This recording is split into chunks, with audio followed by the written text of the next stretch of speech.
বিশ্বনবীর 11টা বউ ছিল। কয়টা? আরো জোরে কোন? 11টা বিবি ছিল। দাসী ছিল 2 জন। কয়জন? তো মোট হলো কয়জন? কয়জন? আমরা একজনের জ্বালায় অস্থির, জীবন দিয়া ফেলাম, মইরা যাবো, এরকম অস্থির কথা আমরা বলি, ঠিক কিনা? বিশ্বনবীর স্ত্রী ছিল 11 জন, দাসী ছিল 2 জন। মোট কয়জন? প্রথম বউ হচ্ছে খাদিজা, খাদিজা বিনতে খুয়াইলিদ, 1 নাম্বার, ঠিক কিনা? তারপরে আয়েশা বিনতে আবি বকর, হাফসা বিনতে উমর, জাইনাব নামে 2 বউ, জাইনাব বিনতে জাহাশ, জাইনাব বিনতে খুজাইমা, সাফিয়া বিনতে হুয়াই ইবনে আখতাব, সাউদা বিনতে জামাআ, জুয়াইরিয়া বিনতে হারিস, মাইমুনা বিনতে হারিস, উম্মে হাবিবা রমলা বিনতে আবি সুফিয়ান, উম্মে সালামা বিনতে আবি উমাইয়া। এই 11 জন বউ ছিল। সুবহানাল্লাহ। 2 জন দাসী ছিল, একজনের নাম রাইহানা বিনতে যায়েদ আন-নাবারিয়া, আরেকজনের নাম মারিয়া বিনতে শামউন আল-কিবতিয়া। চিল্লায় পড়েন আল্লাহু আকবার। অনেক ইহুদি খ্রিস্টান নাস্তিকের দলেরা বলে, নাস্তিকের বাচ্চারা বলে বিশ্বনবী নাকি নারী পূজারী ছিলেন, নারীর দেহভোগ করার জন্য এতগুলো বিয়ে করেছেন। কপাল পোড়া, একটা বিয়েও বিশ্বনবী নিজের মন গড়া করে নাই, করেছেন কার আদেশে? জোরে বলেন, কার আদেশে? বিশ্বনবীর প্রথম বিয়েটা যখন বিশ্বনবী করেছেন, বয়স ছিল কত? সবাই বলেন। বিশ্বনবীর বয়স ছিল 25 বছর। আর বিয়ে করেছেন খাদিজাকে, খাদিজার বয়স ছিল কত? 40। শুধু 40ই না, এর আগে খাদিজার আরো 2টা বিয়ে হয়েছে। এরকম একটা বয়স্কা নারীকে বিয়ে করেছে তাগড়া 25 বছরের যুবক মুহাম্মদ সাল্লাল্লাহু।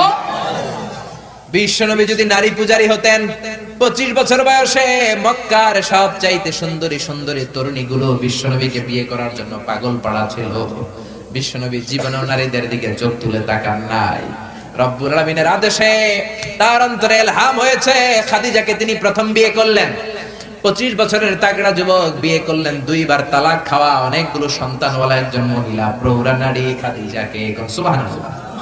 4টা কারণে বিশ্বনবীর এতগুলো বিয়ে হয়েছে। কয়টা? একটা এডুকেশনাল কজ, একটা সোশ্যাল কজ, একটা পলিটিক্যাল কজ, একটা লিগ্যাল কজ। 1 নম্বরে হচ্ছে এডুকেশনাল কজ। জেনে নেন কেন বিশ্বনবী এতগুলো বিয়ে করেছে। মন গড়া করে নাই, আল্লাহর আদেশে করেছে, ঠিক কিনা? 1 নম্বরে এডুকেশনাল কজ। নারীদের বিভিন্ন গোপন মাসালা বিশ্বনবীর কাছে এসে মহিলা সাহাবারা জিজ্ঞেস করতে পারতো না লজ্জার কারণে। এজন্য আল্লাহ বললেন, ও নবী বেশি বেশি বিয়ে করেন, আপনার বউয়ের সংখ্যা হবে 13 জন। মদিনার সব মহিলা সাহাবীগুলা এসে আপনার বিবিদের কাছ থেকে মাসালা শিখে যাবে। লজ্জাকর মাসালাগুলো নবী আপনার কাছে এসে জিজ্ঞেস করা দরকার নাই, আপনার বিবিদেরকে আপনি শিখাবেন, আর বিবির কাছে এসে এসে মদিনার মহিলা সাহাবারা শিখে ইসলাম প্রচার করবে। চিল্লায় কোন আল্লাহু আকবার। এটা হচ্ছে 1 নাম্বার কারণ এতগুলো ওয়াইফ হয়। 2 নাম্বার কারণ হচ্ছে সোশ্যাল কারণ। আমার নবী সামাজিক ছিলেন। বিশ্বনবীর রাইট হ্যান্ড ছিল আবু বকর, এই জন্য ডান হাতটাকে শক্ত করার জন্য আবু বকরের মেয়েকে বিয়ে করলেন। বিশ্বনবীর বাম হাত ছিল সাইয়েদনা ওমর, বাম হাতটাকে আরেকটু মজবুত করার জন্য ওমরের মেয়ে হাফসাকে বিয়ে করলেন। ইসলামের 4 জন খলিফার 2 জন বিশ্বনবীর শ্বশুর, বাকি 2 জন বিশ্বনবীর জামাই। সুবহানাল্লাহ। আবু বকর কিন্তু বিশ্বনবীর শ্বশুর, ওমর ফারুক কিন্তু বিশ্বনবীর, আর উসমান আর আলী ছিলেন বিশ্বনবীর জামাই। সুবহানাল্লাহ পড়েন। 2টা কারণ গেল, একটা এডুকেশনাল, একটা গেল সোশ্যাল। 3 নম্বরে হচ্ছে পলিটিক্যাল কজ, রাজনৈতিক কারণে। বিশ্বনবী ইহুদিদের দুর্গ খায়বারে আক্রমণ করেছেন। আল্লাহু আকবার। খারিবাত খায়বার, খায়বার ভেঙে চুড়ে মাসাকার করে দিয়ে ইহুদিদের সাথে যুদ্ধে বিশ্বনবী বিজয় লাভ করে ফেললেন। ইহুদিদের সর্দার হুয়াই ইবনে আখতাব হ্যান্ডকাফ করে বিশ্বনবীর সামনে এসে দাঁড়িয়েছে। বিশ্বনবী ছিলেন দয়ার নবী, মায়ার নবী। সাহাবারা বললেন, ও নবী, হুয়াই ইবনে আখতাবের একজন কন্যা আছে, বিধবা। বিশ্বনবী মনে মনে ভাবলেন, শত্রুর এই মেয়েটাকে যদি বিয়ে করি, শত্রুর দল হয়ে যাবে আমার শ্বশুর বাড়ি। সুবহানাল্লাহ। ইহুদিদের বিশাল এই গোত্র, এই মেয়েটার আমি বিয়ে করলে এই দুর্গের লোকেরা হবে আমার শ্বশুর বাড়ি। বিশ্বনবী প্রস্তাব দিলেন, তুমি আমার সাথে বিয়েতে রাজি আছো কিনা? সাফিয়া নামক ওই মহিলা রাজি হয়ে গেলেন। বিশ্বনবী বিয়ে করলেন। ইহুদিরা কয়, হায় হায়, এতদিন মুহাম্মাদের সাথে মারামারি করতাম, এখন মুহাম্মদ হইছে আমগো বেয়াই। কি হইছে? ইহুদিরা কয়, আর কিলাকিলির দরকার নাই, সবাই পড় লা ইলাহা ইল্লাল্লাহু মুহাম্মাদুর রাসূলুল্লাহ সাল্লাল্লাহু আলাইহি সাল্লাম। এই পলিটিক্যাল কারণে আরো একটা বিয়ে বাড়ছে। এই সাফিয়াকে বিয়ে করেছে পলিটিক্যাল কারণে। এরপর বনি মুস্তালিকের যে সরদার তার মেয়েকে বিশ্বনবী বিয়ে করেছেন পলিটিক্যাল কারণে। চারটা কারণে তিনটা বললাম, আরেকটা হচ্ছে লিগ্যাল কজ, আইন শিখানোর জন্য, ইসলামিক কোডিং এন্ড রুলিং শিখানোর জন্য, হুকুম আহকাম শিখানোর জন্য। আপনার যে পালক পুত্র, এটা কিন্তু আপনার আসল পুত্র নয়, আপনি কিন্তু পালক পুত্রের আসল বাবা নন। যে তাকে জন্ম দিয়েছে ওই জনক লোকটাই হচ্ছে তার আসল বাবা, ঠিক কি না? বিশ্বনবী একজন পালক পুত্র পাললেন, নাম যায়েদ ইবনে হারেসা। মক্কার লোকেরা বলতে আরম্ভ করলো যায়েদ ইবনে মুহাম্মদ, মানে মুহাম্মাদের ছেলে যায়েদ। আসলে কি যায়েদ মুহাম্মাদের ছেলে? হারেসার ছেলে। এটা বোঝানোর জন্য আল্লাহ বললেন যায়েদকে বলেন তার স্ত্রীকে তালাক দিতে। তালাক হয়ে গেল, নিজের পালক পুত্রের ছেলেকে বিশ্বনবী বিয়ে করে মক্কা মদিনার লোকদের চোখের মধ্যে আঙ্গুল দিয়ে দেখাই দিলেন, দেখো পালক পুত্রের ছেলেকে বিয়ে করা যায় তালাক হওয়ার পরে, কারণ পালক পুত্র নিজের ছেলের মতো নয়। চিল্লায় বলেন ঠিক কি না? এইজন্য বিশ্বনবীর বিয়ের সংখ্যাগুলো বাড়িয়ে দিয়েছে কে? প্রথম বিয়ে করলেন খাদিজাকে। বিশ্বনবী খাদিজারে এত ভালোবাসতেন, খাদিজা ইন্তেকালের পরে বিশ্বনবী যেই বছরটা কাটিয়েছেন, বিশ্বনবী এটার নাম দিয়েছেন আমুল হুজুন, দুঃখের বছর। যেই বছর খাদিজা ইন্তেকাল করলো ওই বছরটাকে বিশ্বনবী নাম দিয়েছেন দুঃখের বছর। বিশ্বনবী খাদিজারে এত ভালোবাসতেন, দোয়া করার সময় বিশ্বনবী চোখের পানি ছেড়ে দিয়ে আল্লাহরে বলতেন, আল্লাহ কিয়ামতের ওই কঠিন দিন, যেদিন মা ছেলেরে চিনবে না, বাবা মেয়েরে চিনবে না, বন্ধু বন্ধুরে চিনবে না, পীর সাহেব মুরিদরে চিনবে না, মুরিদ পীর সাহেবরে চিনবে না, ওই কঠিন দিন আমি যেন আমার খাদিজারে ভুলে না যাই, ওই দিন যেন আমি আমার খাদিজার কথা মনে রাখি। মা আয়েশা খাদিজাকে নিয়ে খুব গায়রাত করতেন, মানে হিংসা করতেন। একদিন বললেন, ও নবী, বারবার ওই বুড়ি মহিলার কথা বলেন কেন? ওই বুড়ি তো কবে মরে গেছে, বুড়ির পরে আমাদেরকে আল্লাহ আপনার বউ বানিয়েছে, আমাদেরকে পেয়ে কি আপনি খুশি নন? ওই বুড়ির পরে সুন্দরী সুন্দরী বিবিকে আল্লাহ আপনারে দান করে নাই। বিশ্বনবী মা আয়েশার থুতনিটা এভাবে চেপে ধরলেন, কোনোদিন কোনো বিবির গায়ে হাত তোলে না। এই প্রথম আয়েশার থুতনিটা চেপে বললেন, আয়েশা খবরদার, খাদিজার বিরুদ্ধে কোনোদিন এরকম হিংসাত্মক কথা বলবো না, খাদিজার মতো আমি একটা বউ পাই নাই। চিল্লায় বলেন আল্লাহু আকবার। এটা বলছে রাগের মাথায়। আবার অন্য সময় আয়েশারও প্রশংসা করে দিয়েছে, চিল্লায় বলেন সুবহানাল্লাহ।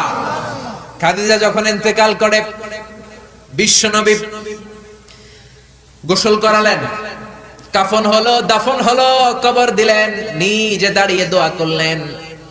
খাদিজাকে কবরে দেওয়ার পরে সাহাবারা ঘরে ফিরে যায়, বিশ্বনবী যায় না। আবু বকর বললেন, ও নবী চলেন ঘরে ফিরে যাই। বিশ্বনবী বললেন, আবু বকর তুমি যাও, আমি যাব না, কারণ যেই মহিলাটাকে মাত্র কবরে শোয়াই দিলাম সাধারণ কোন মহিলা না, আমার বিপদের দিনের সঙ্গিনী খাদিজা।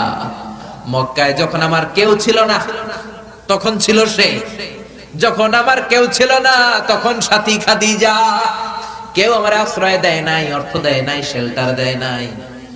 খাদিজা আমব্রেলার মতো, ছাতার মতো, মেঘের মতো আমাকে সব সময় ছায়া দিয়ে রেখেছে। মক্কার লোকেরা আমারে 3 বছর জেল খাটালো, ওই জেলখানার ভিতরে কেউ যায় নাই, খাদিজা গিয়েছে। আল্লাহু আকবার। 3টা বছর খাদিজা আমার সাথে জেল খেটেছে। আবু বকর পৃথিবীর কোন মহিলাকে রব্বুল আলামিন আরশের উপর থেকে সালাম দেয় নাই, একটা নারীকে শুধুমাত্র আরশের উপর থেকে আল্লাহ সালাম দিয়েছে, সেটা হলো আমার এই খাদিজা। সর্বপ্রথম যেই নারী আমার হাতে হাত রেখে কালিমা পড়েছে এটা হলো আমার খাদিজা। ও আবু বকর তুমি ঘরে ফিরে যাও, আমি যাব না, আমি নবী দাঁড়িয়ে থাকবো। খাদিজার কবরের 3টা প্রশ্নের জবাব, মার রব্বুকা ওয়া মা দীনুকা ওয়া মান হাদার রাজুল, এই খাদিজার কবরের 3টা প্রশ্নের জবাব আমি নিজে দিয়ে তারপরে আমি ঘরে যাব রে আবু বকর। সাইয়েদনা জিবরাইল এসে বললেন, ও নবী আপনি ঘরে ফিরে যান, আল্লাহ জানিয়ে দিয়েছে আপনার আর দাঁড়িয়ে থাকার দরকার নাই, ঘরে ফিরে যান, আবু বকরের সাথে আপনি চলে যান। আল্লাহ জানিয়ে দিয়েছে খাদিজার কবরের 3টা প্রশ্নের জবাব আরশের উপর থেকে আল্লাহ নিজেই দিয়ে দিবে। কি ভালোবাসতো খাদিজাকে। খাদিজার পরে বিশ্বনবী যাকে ভালোবাসতো সে হচ্ছে আয়েশা, সবচেয়ে বেশি ভালোবাসতো। বিশ্বনবী বলেন, উরিতু কি সালাসালা ইয়া আয়েশা, আয়েশা বিয়ের আগে আমি রাতে তোমার 3বার স্বপ্নে দেখেছি। বুখারীর বর্ণনা। কয়বার? এই 3বার স্বপ্নে দেখার পর তোমার চেহারাটা জান্নাতের একটা রেশমি কাপড়ে এনে জিবরাইল বলল, বিশ্বনবী দেখুন তুমি এটারে কেমন লাগে? আমি বললাম ভালো লাগে। জিবরাইল তার কয়েকদিন পরে বললেন, ও নবী আকাশ থেকে ডাইরেক্ট প্রপোজ, সরাসরি প্রস্তাব, বিয়ে করবেন নাকি? কার মেয়ে? জিবরাইল কয় আবু বকরের মেয়ে। বিশ্বনবী বললেন, ও জিবরাইল তুমি যদি ঘটক হও, আল্লাহ যদি হয় বিয়ের কাজী, আমি মোহাম্মদ রাজি। বিয়ে হয়ে গেল, সুখ আর সুখ। বিশ্বনবীর একমাত্র কুমারী বউ মা আয়েশা যখন বিশ্বনবীর সাথে এক ল্যাপের নিচে শুয়ে থাকতো, তখনও কোরআনের আয়াত নাজিল করতো কে? বিশ্বনবী যখন অন্যান্য স্ত্রীদের সাথে এক ল্যাপের নিচে শোয়া, তখন কিন্তু কোরআনের আয়াত নাজিল হতো না। শুধুমাত্র কেবলমাত্র মা আয়েশার সাথে যখন শোয়া, তখন কোরআনের আয়াত নাজিল করতো কে? চিল্লায় বলেন কে? মা আয়েশা বলেছেন, 5টা জিনিস আল্লাহ আমারে দিয়েছে, পৃথিবীর কাউরে আল্লাহ দেয় নাই। 1 নাম্বার, আমি বিশ্বনবীর একমাত্র কুমারী বউ, বাকি বউগুলা ছিল বিধবা। আমি ছাড়া বিশ্বনবীর কোনো কুমারী বউ ছিল না। 2 নাম্বার, আমার ঘরে বিশ্বনবীর কবর। যারা হজ উমরা করতে যান, বিশ্বনবীর সালাম পড়তে যান, এখন এটা মসজিদে নববীর ভিতরে অ্যাটাচ হয়েছে। যেই জায়গায় বিশ্বনবী আজ আবু বকর আর ওমরকে ডান দিকে রেখে শুয়ে আছেন, এটাই ছিল মা আয়েশার ঘর। সুবহানাল্লাহ। আমার ঘরে বিশ্বনবীর কবর। 3 নাম্বার, আমার কোলেই মাথা রেখে বিশ্বনবী শেষ নিঃশ্বাস ত্যাগ করেছে। 4 নাম্বার, আমার কারণে তোমরা তায়াম্মুমের বিধান পেয়েছো। এই যে আমরা ওযু না করতে পারলে, পানি না পেলে তায়াম্মুম করি, এটা মা আয়েশার কারণে আমরা পেয়েছি। সুবহানাল্লাহ। বনুল মুস্তালিকের যুদ্ধ থেকে বিশ্বনবী ফিরে আসছেন, পথিমধ্যে মা আয়েশা গলার লকেট হারায় ফেলছে। লকেট চিনেন নাকি চেইন চিনেন? হার চিনেন? হার, আচ্ছা হার, স্বর্ণের হার হারায় ফেলছে। বিশ্বনবী বললেন, কাফেলা থামাও, আমার স্ত্রী হার হারিয়েছে, হার খোঁজো। সবাই হার খুঁজতে খুঁজতে ওদিকে মাগরিবের সময় চলে যায়। এখন কি করবে? যেই জায়গায় হার হারাইছে ওই জায়গায় পানিও নাই, পানি অনেক দূর। বিশ্বনবীর প্ল্যান ছিল কাফেলা যেতে যেতে পানির জায়গায় থামবো, ওযু করে নামাজ পড়বো। কিন্তু হার খোঁজার কারণে এখন পানিও নাই। তখনও তায়াম্মুমের বিধান মুসলমানরা জানে না, আল্লাহ জানায় নাই, নাজিল করে নাই। সবাই আবু বকরকে বকাবকি শুরু করলো, ও আবু বকর, দেখো তোমার মেয়ের কাণ্ড, তোমার মেয়ের হার হারিয়ে যাওয়ার কারণে আজকে আমাদের সবার নামাজ কাজা হবে, বিশ্বনবীর নামাজ কাজা হবে। কি কাজ করলো তোমার মেয়ে? আবু বকর যে আয়েশারে ধমকাতে লাগলো, আয়েশা কি করলি? আল্লাহ সাথে সাথে আবু বকরকে ধমক দিয়ে কোরআনের আয়াত নাজিল করলো, আবু বকর আয়েশারে ধমক দিও না, আয়েশারে ধমক দিলে আমার আরশ কেঁপে যায়। فإن لم تجدوا ماء فتيمموا صعيدا طيبا। আয়েশার সম্মানে আল্লাহ আয়াত নাজিল করলেন, فإن لم تجدوا ماء, এখন থেকে সফরে কোথাও যদি ওযুর জন্য তোমরা পানি না পাও, মাটি দিয়ে তায়াম্মুম করে নামাজ পড়বা, কবুল করে নিবে কে? এজন্য মা আয়েশা বলতেন, এমন গুণগুলো আল্লাহ আমাকে দিয়েছে, বিশ্বনবীর কোন বিবিকে আল্লাহ এই গুণগুলো দেয় নাই। এত ভালোবাসতো বিশ্বনবী আয়েশাকে, 1 বালতি থেকে পানি নিয়ে দুইজনে গোসল করত। 1 বালতির মধ্যে পানি নিয়ে 1 মগ দিয়ে বিশ্বনবী মাথায় পানি ঢালে, আর 1 মগ দিয়ে মা আয়েশা ঢালে। গ্লাসের যেই জায়গায় ঠোঁট লাগিয়ে মা আয়েশা পানি খেত, ওই জায়গাটা খুঁজে খুঁজে বিশ্বনবী ওনার ঠোঁট লাগিয়ে পানি খেতেন। সুবহানাল্লাহর আস্তে কই, কত রোমান্টিক ছিল আমার নবী। মা আয়েশা ওটের হাড্ডি পছন্দ করত, ওটের হাড্ডি চুষে চুষে যে হাড্ডিটা মা আয়েশা রেখে দিত, ওই চোষা হাড্ডিটা নিয়ে বিশ্বনবী আবার চুষতে শুরু করে দিতে। রাতের বেলা দুষ্টামি করতেন মা আয়েশার সাথে। মা আয়েশাকে ছোট্ট বয়সে বিয়ে করেছেন, 9 বছর বয়স। মা আয়েশা তখনও পুতুল খেলা ছাড়তে পারে নাই। বিশ্বনবী নিজে পুতুল কিনে দিতেন, বলতেন আয়েশা খেলো। আয়েশার বান্ধবীরা যখন ঘরে আসতো, বুখারীর বর্ণনা, বিশ্বনবী আয়েশার বান্ধবীদের জন্য ঘরটা ছেড়ে দিতেন, চলে যেতেন বাইরে। আয়েশা তার বান্ধবীদেরকে নিয়ে খেলাধুলা শেষ করলে আবার বিশ্বনবী ঢুকতো। চিল্লায় বলেন সুবহানাল্লাহ। মা আয়েশা তীর খেলা দেখতে পছন্দ করতো। বিশ্বনবী, বুখারীর বর্ণনা, মা আয়েশাকে কাঁধে তুলে এক পর্দার এক পাশ দিয়ে ফাঁক করে বলো, আয়েশা যতক্ষণ মনে চায় তীরের খেলা দেখো। দীর্ঘক্ষণ দেখার পরে মা আয়েশার কাঁধে উঠতে পারে না। বিশ্বনবী বললেন, ও আয়েশা, মন ভরে তীর খেলা দেখা হয়েছে নাকি? আয়েশা বললেন, দেখা হয়েছে। তখন বিশ্বনবী কাঁধ থেকে তার ওয়াইফকে নামিয়েছেন। সুবহানাল্লাহ। রাতের বেলা ছোট্ট একটা ঘর। বিশ্বনবী তাহাজ্জুদের নামাজে দাঁড়ালে বিশ্বনবীর সেজদার জায়গায় মা পা ছড়িয়ে শুয়ে থাকতো। বিশ্বনবী লম্বা সময় কেরাত করে, রুকু করে, সেজদা দেওয়ার জায়গা নাই, কারণ সেজদার জায়গায় মা আয়েশার পা বিছানো আছড়া নাই। বিশ্বনবী মা আয়েশার পায়ের মধ্যে চিমটে দিত। মা আয়েশা পা দুইটা গুটিয়ে নিলে বিশ্বনবী সেজদা দিত। আবার সেজদা দিয়ে উঠে গেলে মা আয়েশা পা বিছিয়ে শুয়ে পড়তো। সুবহানাল্লাহ পড়বেন না? কি সুন্দর ছিল ওনাদের সংসার, কি ভালোবাসা ছিল। স্বামী স্ত্রীর পারস্পরিক সম্পর্ক তো আমরা বিশ্বনবীর জীবনী থেকে শিখবো, সাহাবাদের জীবনী থেকে শিখবো, ঠিক কি না?